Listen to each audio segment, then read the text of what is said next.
Hola mis queridos amigos, ahora con ustedes su doctor Maximiliano Moreno, que les va a hablar acerca del gran problema de la salud en el mundo. Y como yo les he dicho siempre, me considero un experto en medicina rural ecuatoriana. Y por tanto, esta medicina rural ecuatoriana, que es la medicina que utiliza los avances científicos técnicos más los recursos propios del medio, que incluyen plantas medicinales, la altura, el aire, las aguas medicinales, las aguas termales. Utiliza el saber popular de los chamanes, curanderos, sobadores, parteras, y a partir de eso crea una medicina diferente. Hoy va a cuestionar lo que realmente está pasando con la medicina en el Ecuador, de la cual yo puedo decirles, yo le debo la vida a la atención médica en dos ocasiones específicas, y tengo que señalarles que yo como médico me he escapado de la muerte por el mal diagnóstico y el mal uso de la medicina por parte de mis colegas médicos. Puedo decir en vida propia, en vida personal, que realmente aprendemos mal la medicina y que está mal la medicina como lo estamos utilizando ahora. Para entender esto, hay una publicación hecha esta semana de la Organización Mundial de la Salud, en la que se señala que 2.6 millones de pacientes cada año son víctimas de la mala práctica médica. Recordemos que en el gobierno de Rafael Correa se hizo un levantamiento médico porque se decía que la mala práctica médica no era motivo de justicia. El término específico, como señala, dice sentencia de muerte de 2.6 millones de pacientes por año. El artículo está escrito por Elé María Angulo y dice: la delgada línea entre la vida y la muerte está cada año más cerca para los 138 millones de pacientes gracias al registro de errores médicos según cifras de la Organización Mundial de la Salud, y terminan con la muerte de 2.6 millones de casos. Morir entre quienes salvan vidas es una posibilidad cercana por cuenta de los errores médicos. Cada año, 2.6 millones de pacientes lo padecen. Pierden la vida a consecuencia de eventos inesperados que representan una amenaza letal. Desde equivocaciones en los diagnósticos hasta la emisión de recetas con fármacos incorrectos, ponen al filo de la muerte a 138 millones de pacientes.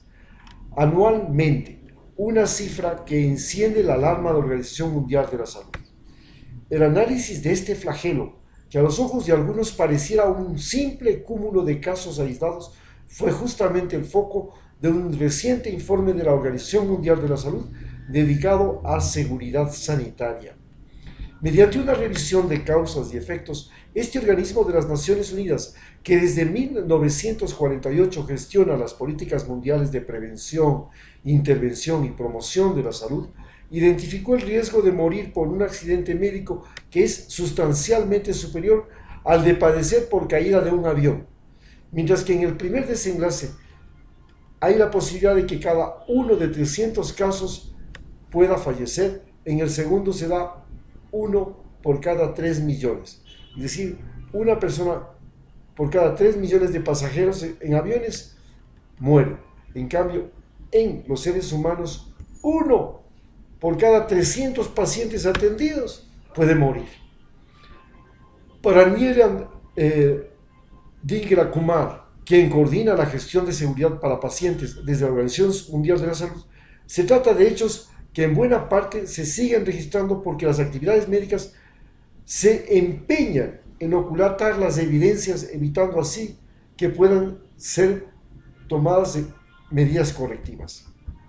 Estos errores ocurren porque los sistemas sanitarios no están adecuadamente diseñados para afrontarlos y aprender de ellos. El panorama de las complicaciones clínicas no distingue condiciones. Se extiende desde las naciones más desarrolladas hasta las más pobres.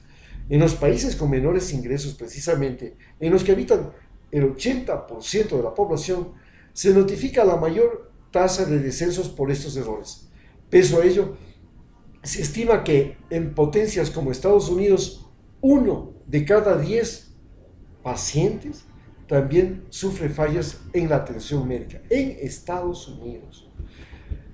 Dos de los escenarios más dramáticos en los que las esperanzas de superar una afección se ven truncadas en el quirófano son la amputación equivocada de una extremidad y la intervención del lado equivocado del cerebro, los cuales, aunque parecieran remotos, continúan siendo implicados. Pueden ustedes imaginarse. Aún me acuerdo el día en que un dentista le sacó a mi mujer una muela, y era la muela buena, y después le dice, ¡ay! Le he sacado la muela buena, vuélvamela a poner, pues. Es que no se puede. Entonces, ¿y ahora qué hacemos? Acerca de esta inesperada carrera al hospital, al cementerio, del hospital al cementerio, por fallas humanas, es librada a diario por miles de adoloridos. Existe una responsabilidad clara en la falta de jerarquías al interior de los centros asistenciales, en la poca comunicación de los equipos de especialistas para pedir segundas opiniones frente al asomo de dudas. Yo mismo viví. Mis pacientes, la enfermera decidía quién entra y quién no entra a hacerse atender conmigo. ¿Y qué sucedía? Que hacía entrar a los amigos, a los que les habían traído el regalito, etcétera, etcétera, y los más graves esperaban ahí agonizando. Solamente cuando ya el grito de los familiares se armaba el gran problema, entonces venían todo lo que hacen. Imagínense, el riesgo de muerte en un avión es 1 en cada 3 millones, mientras que por accidentes médicos es 1 por cada 300, y la cosa sigue todavía peor. Solamente 1 de cada 10 pacientes sufre daños en el momento en que recibe la atención hospitalaria. Y esto se debe a que el aprendizaje de la medicina todavía es defectuoso. Se trata de una repetición mnemotécnica de lo que dijo el profesor en clases. Copiábamos hasta la última sílaba de lo que decía el profesor. Los errores médicos causan 2.6 millones de muertes anuales y se registran al menos 134.000 millones cada año. ¿Y saben cuánto cuestan estos errores a la sociedad humana? 42.000 millones de dólares anuales. Solo por complicaciones quirúrgicas, cerca de 7 millones de pacientes quirúrgicos presentan complicaciones significativas cada año. Mi madre entró al quirófano y salió muerta. Mi padre entró a la sala de hemodiálisis, salió muerto. 1 millón mueren durante una intervención o después de ella. Los costos de diagnósticos incorrectos, y es que son justamente las dudas, los miedos, los que se combinan en la letal fórmula de los diagnósticos incorrectos. Pero más allá del punzante dolor que aqueja a las familias de las víctimas, están las pujas jurídicas que avanzan en la búsqueda de un solo objetivo: la reparación. Las estadísticas reflejan que son pocos los casos en que los familiares de los fallecidos logran identificar los errores que los separaron de sus seres queridos, pero al margen de los fallos judiciales son al menos 42.000 millones de dólares lo que le cuesta al sistema de salud únicamente por prescripciones equivocadas. De acuerdo con lo explicado por el autor Octavio Rivero Serrano, un médico mexicano que dirigió la Universidad Autónoma de México, la Universidad Nacional Autónoma de México, la UNAM, entre 1981 y 1984, hace parte de la Academia Nacional de Medicina de ese país. En su libro Ética en el ejercicio de la medicina señala que existen 13 variables que inciden en los errores médicos. La inexperiencia de los galenos. Ese es el gran problema de la medicina rural. El médico sale al campo, comete un error, mata, y como sabe que el campesino no tiene plata, no tiene cómo reclamar ni nada, salados, ahí quedó. Luego, la introducción de nuevos procedimientos. Sí, cada día vivimos la medicina de la novelería, cada día hay una novelería. Cada día, ay, sí, este procedimiento, esta nueva medicina, esta nueva cosita, esto por aquí, y hasta el internet está sumado a esta novelería. Luego, la insuficiencia de recursos y desórdenes administrativos.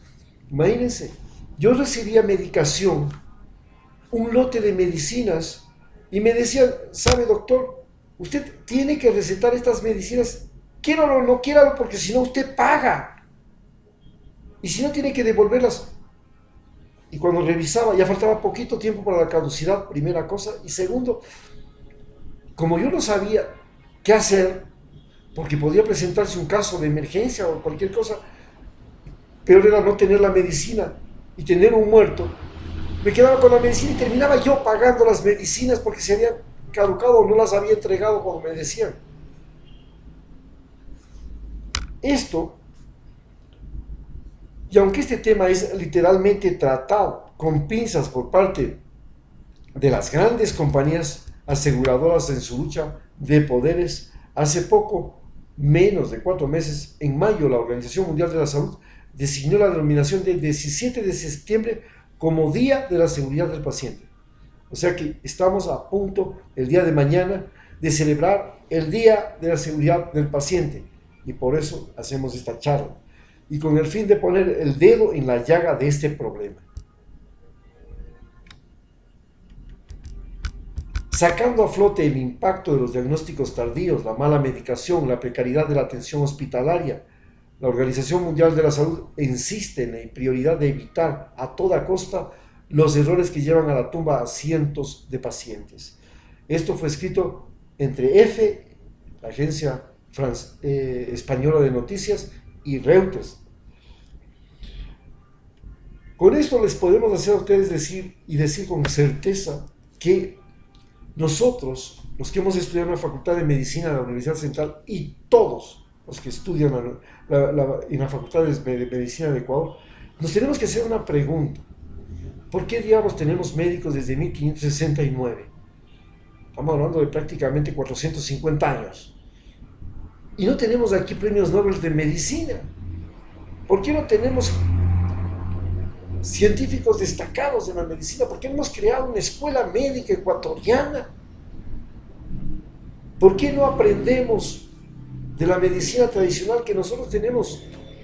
Algo que no tienen otros países. Otros países acabaron con sus culturas indígenas y con sus conocimientos de medicina ancestral.